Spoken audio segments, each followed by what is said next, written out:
Après ce jugement, ils seront étonnés et irrités, car cela sera présenté aux habitants de la terre. Voici les noms de ces anges, ce sont leurs noms. Le premier d'entre eux est Samyaza, le deuxième, Arstikafa, le troisième, Armen, le quatrième, Kakabael, le cinquième, Turel, le sixième, Rumiel, le septième, Danial, le huitième, Kaël, le neuvième, Barakel, le dixième, Azazel, le onzième, Armers, le douzième, Batarial, le treizième, Bazasaël, le quatorzième, Ananel, le quinzième, Turial, le seizième, Simapiséel, le dix-septième, Yetarel, le dix-huitième, Tumaël, le dix-neuvième, Tarel, le vingtième, Rumel, le 21e, Azaziel. Ce sont les chefs de leurs anges, et les noms des chefs de leurs centaines, et les chefs de leurs cinquaines, et les chefs de leurs 10. Le nom du premier est Yekun. C'est lui qui a séduit tous les fils des saints anges, et en les faisant descendre sur terre, il a égaré la descendance des hommes. Le nom du deuxième est Kézabel, qui a indiqué de mauvais conseils aux fils des saints anges et les a incités à corrompre leur corps en engendrant l'humanité. Le nom du troisième est Gadrel. Il a découvert chaque coup de mort pour les enfants des hommes. Il a séduit Yves et a révélé aux enfants des hommes les instruments de la mort, la cotte de maille, le bouclier et l'épée pour le massacre, chaque instrument de mort aux enfants des hommes. De sa main, ces choses ont été dérivées pour ceux qui habitent sur terre, depuis cette période pour toujours. Le nom du quatrième est Penemu. Il a fait connaître aux enfants des hommes l'amertume et la douceur, et leur a révélé tous les secrets de leur sagesse. Il a enseigné aux hommes à comprendre l'écriture, ainsi qu'à utiliser l'encre et le papier. Il y a donc eu de nombreux égarés à travers chaque période du monde, jusqu'à ce jour.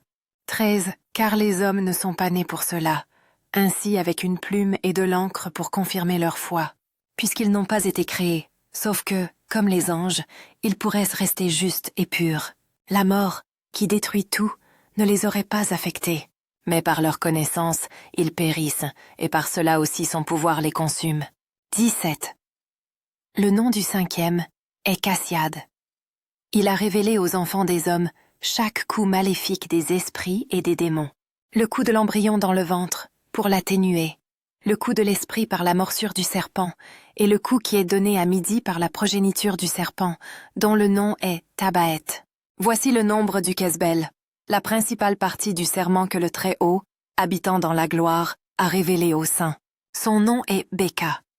Il a parlé aux Saintes Michel pour leur révéler le nom sacré, afin qu'ils puissent comprendre ce nom secret, et ainsi se souvenir du serment, et que ceux qui désignent chaque chose secrète aux enfants des hommes puissent trembler à ce nom et à ce serment. C'est la puissance de ce serment, car il est puissant et fort. Et il établit ce serment d'Achaë par l'intermédiaire du Saint Michel.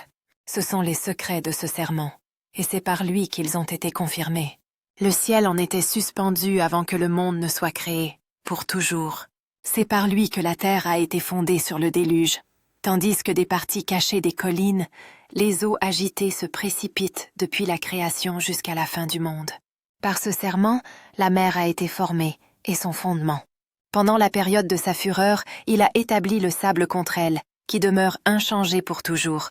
Et par ce serment, l'abîme a été rendu solide. Il n'est pas déplaçable de sa station pour toujours et à jamais. Par ce serment, le soleil et la lune accomplissent leur progression, ne déviant jamais de l'ordre qui leur a été donné pour l'éternité. Par ce serment, les étoiles achèvent leur parcours. Et lorsque leurs noms sont appelés, elles répondent pour l'éternité. Ainsi, dans les cieux, se produisent les souffles des vents. Tous ont des respirations, et effectuent une combinaison complète de respirations. Là sont gardés les trésors du tonnerre et l'éclat de la foudre. Là sont gardés les trésors de la grêle et du givre, les trésors de la neige, les trésors de la pluie et de la rosée. Tout ceci confesse et loue devant le Seigneur des esprits. Il glorifie de tout leur pouvoir de louange, et il les soutient dans tous ses actes de gratitude, tandis qu'il loue, glorifie et exalte le nom du Seigneur des esprits pour les siècles des siècles. Et avec eux, il établit ce serment, par lequel ils et leurs chemins sont préservés, ni leur progression ne périt. Grande était leur joie. Ils ont béni, glorifié et exalté, car le nom du Fils de l'homme leur a été révélé. Il s'assit sur le trône de sa gloire, et la partie principale du jugement lui fut assignée, le Fils de l'homme. Les pécheurs disparaîtront et périront de la face de la terre, tandis que ceux qui les ont séduits seront enchaînés pour toujours. Selon leur rang de corruption, ils seront enfermés, et toutes leurs œuvres disparaîtront de la surface de la terre.